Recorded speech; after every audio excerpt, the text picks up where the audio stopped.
Marami ang napaslang at nagbuwis ng buhay sa isang digmaang matagal hinintay.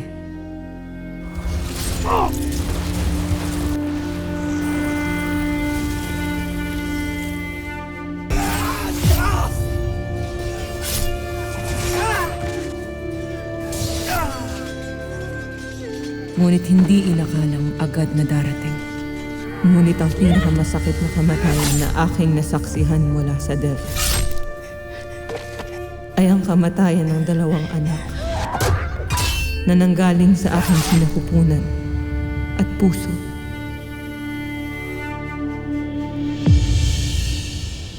Mahal na Emre, bakit pati ang anak namin? Bakit pati sila?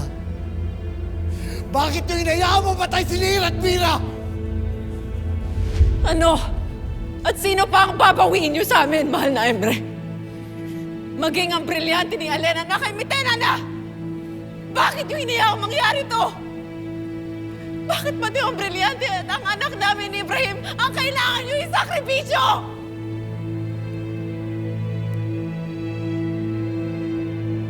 Walang sino man ang lampas sa takdang kapalaran. Ang pagpanaw ng kanilang mga katawan ay hindi katumbas ng pagkatalo.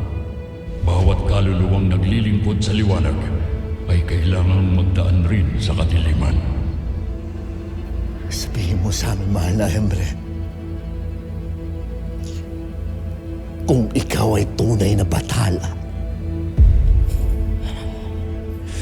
bakit mo hinayaang magdanas ng ganito ang buong Encantadia?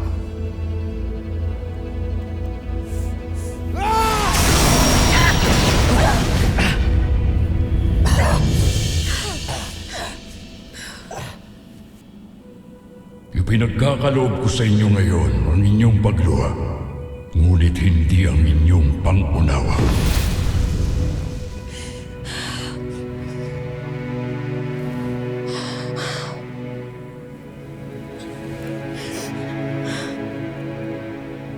Hindi ang galit ng aming Diyos ang pinakamasakit, kundi ang katotohanan kaming mga magulang ang sasalubong sa iftre ni Mira at ng aming anak.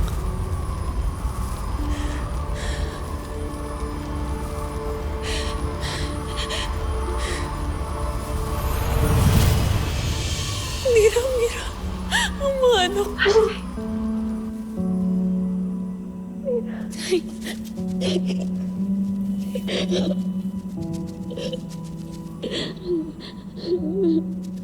Ikaw yan.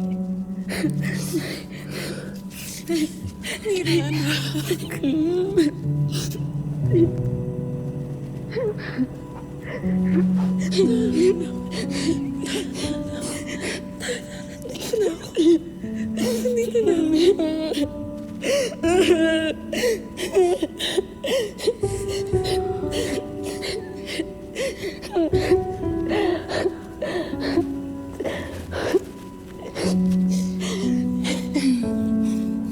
Naging masakit man ang inyong mga pagkamatay.